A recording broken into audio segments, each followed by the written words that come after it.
Assalamualaikum warahmatullahi wabarakatuh. Perkenalkan, nama saya Badrul Kama dengan NIM 2511111110013 dari Fakultas Kedokteran Gigi Universitas Lambung Mangkurat.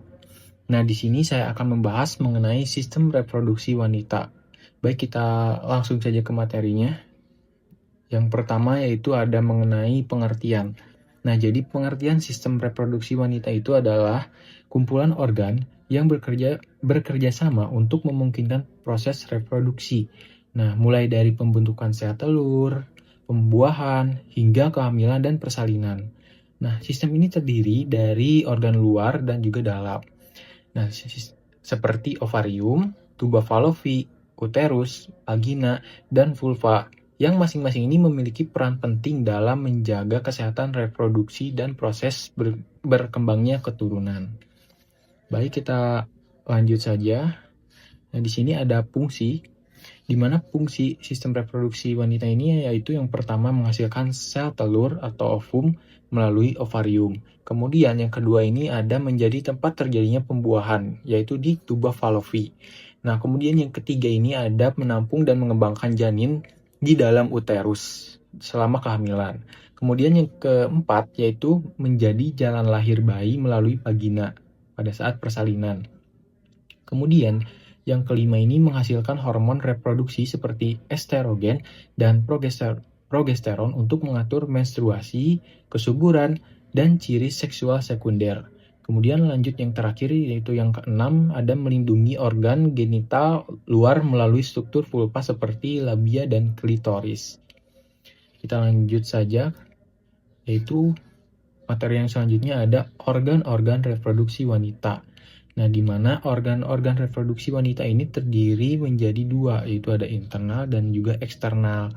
Di mana mungkin kalian juga sudah tahu.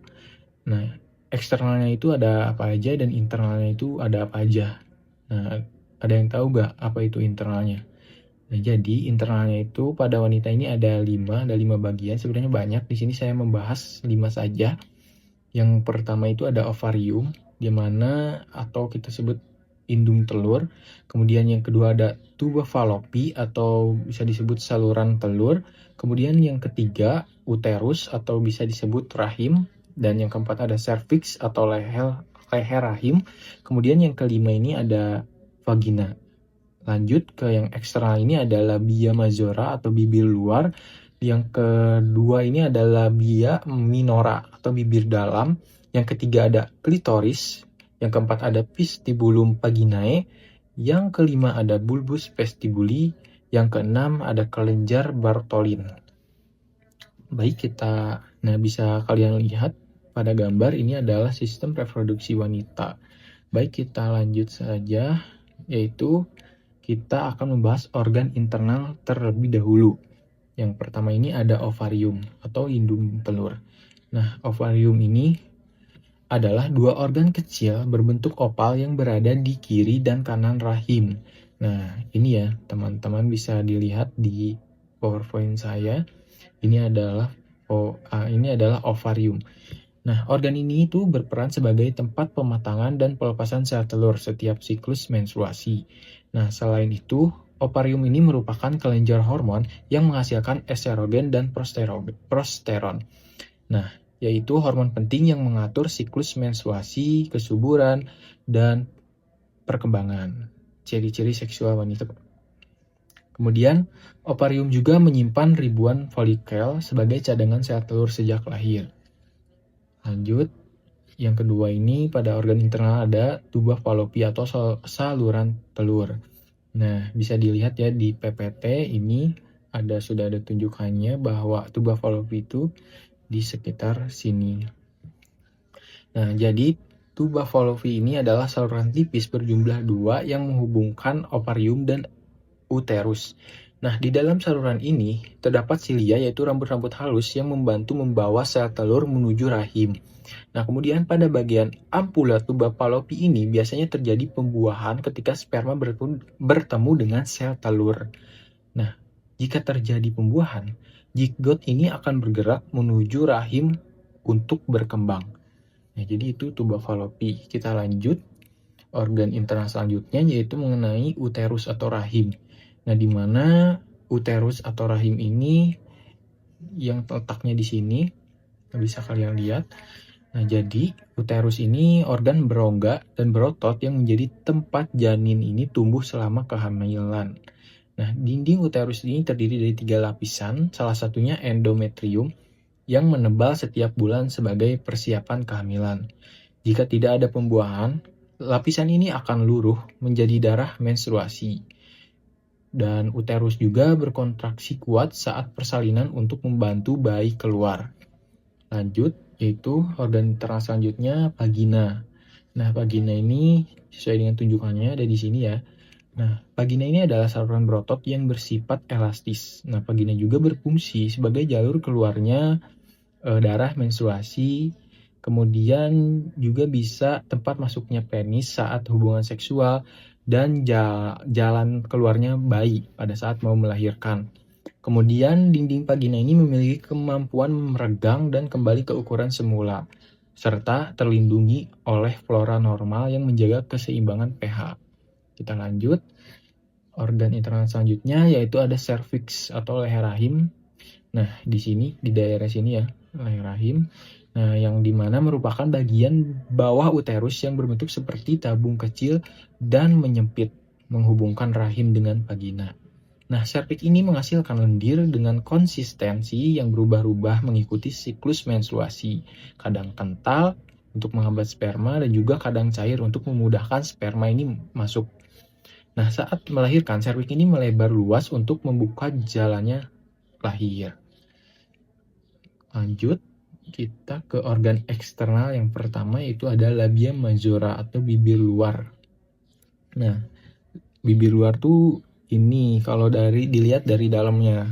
Kalau dari luarnya bisa kalian lihat di bagian dalamnya di sini ya. Kalian bisa pelajari sendiri. Baik, kita lanjut saja. Nah, jadi bibir luar atau labia majora ini adalah lipatan kulit tebal yang membentuk bagian terluar vulva. Nah, biasanya ditutupi rambut setelah pubertas. Nah, fungsinya ini untuk melindungi organ-organ dalam vulva dari gesekan, tekanan, dan juga infeksi. Nah, labia majora ini memiliki lapisan lemak yang membantu menjaga suhu dan kelembaban area genital. Lanjut, yang kedua, organ eksternal keduanya ini ada labia minora atau bibir dalam. Bisa kalian lihat di PPT, sudah saya tunjukkan, yang dimana merupakan lipatan kulit tipis tanpa rambut yang berada di dalam labia majora. Nah, tadi sebelumnya apa labia majora itu? Gimana? Bibir luar. Baik, kita lanjut. Nah, bagian ini memiliki pembuluh darah dan juga saraf dalam jumlah tinggi sehingga sangat sensitif. Nah, labia minora ini melindungi muara vagina dan juga uretra ini serta membantu mempertahankan kelembaban dan kebersihan area genital. Lanjut, kita ke klitoris, organ eksternal selanjutnya. Nah, di mana klitoris ini bisa kalian lihat, nah yang bulat-bulat ini adalah klitoris. Di mana klitoris ini adalah organ kecil yang sangat sensitif dan berada di bagian atas pertemuan labia minora. Nah, klitoris ini memiliki banyak ujung saraf, nah sehingga menjadi pusat sensasi seksual. Nah, bagian luar klitoris ini hanya puncaknya saja, sedangkan bagian dalamnya ini lebih besar dan berbentuk seperti struktur jaringan ereksi. Jadi, klitoris ini merupakan pusat sensasinya seksual atau mudah terjadinya sensasi seksual. Nah, kemudian ada vestibulum vaginae atau disebut vestibule yang dimana area di antara labia minora yang menjadi tempat terbukanya muara uretra, muara vagina, serta muara kelenjar Bartholin dan juga skena. Nah, di mana area ini merupakan pintu masuk utama menuju organ reproduksi bagian dalam dan sangat penting dalam fungsi seksual serta pelumasan. Kita lanjut, yaitu ada bulbus vestibuli, di mana bulbus vestibuli ini, nah bisa kalian lihat yang warna ungu-ungu ini adalah bulbus vestibuli. Nah, yang merupakan jaringan erektil yang memanjang di kedua sisi vestibulum ketika terjadi rangsangan seksual. Nah, bulbus ini akan terisi darah sehingga membantu mempersempit pembukaan vagina dan meningkatkan sensasi. Nah, struktur ini mirip dengan jaringan ereksi pada penis. Baik, kita lanjut, yaitu ada kelenjar Bartholin dan juga kelenjar Skene yang tadi terdapat pada yang sebelumnya, yaitu vestibulum vaginae. Nah, di mana kelenjar Bartholin ini kelenjar yang terletak di sisi bawah kiri dan kanan muara vagina. Kelenjar Bartholin ini menghasilkan cairan pelumas yang keluar saat wanita ini mengalami rangsangan seksual. Nah, cairan ini membantu mengurangi gesekan dan menjaga kenyamanan. Nah, kelenjar Skene ini juga terletak dekat muara uretra, di mana kelenjar ini menghasilkan cairan yang membantu melumasi uretra dan berfungsi untuk melindungi daerah tersebut dari infeksi. Nah, kadang juga disebut sebagai prostatnya wanita karena memiliki struktur kelenjar yang mirip. Nah, jadi tadi kelenjar Bartholin ini adalah mengalami sebuah pelumas, dan tadi klitoris ini menjadi daerah yang mudah merangsang pada wanita. Baik, cukup kita kesimpulannya saja. Nah, jadi kesimpulannya ini yaitu sistem reproduksi wanita ini terdiri dari berbagai organ dalam dan juga luar yang bekerja secara terkoordinasi untuk mendukung proses reproduksi.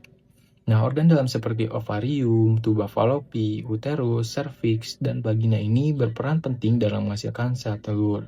Kemudian tempat terjadinya pembuahan, serta mendukung perkembangan janin hingga persalinan. Nah, sementara organ luar ini seperti labia majora, labia minora, klitorisis, vestibule, kelenjar Bartholin, dan yang terakhir tadi kelenjar Skene dan juga bulbus vestibuli. Nah, ini berfungsi untuk melindungi organ dalam dan juga mendukung aktivitas seksual serta pelumasan. Nah, jadi secara keseluruhan ini, sistem ini memastikan berlangsungnya siklus menstruasi, pembuahan, kehamilan, dan kelahiran. Nah, sekaligus menjaga kesehatan dan fungsi reproduksi wanita. Nah, mungkin sekian saja dari saya. Mohon maaf bila banyak kesalahan. Wassalamualaikum warahmatullahi wabarakatuh. Terima kasih banyak atas perhatiannya.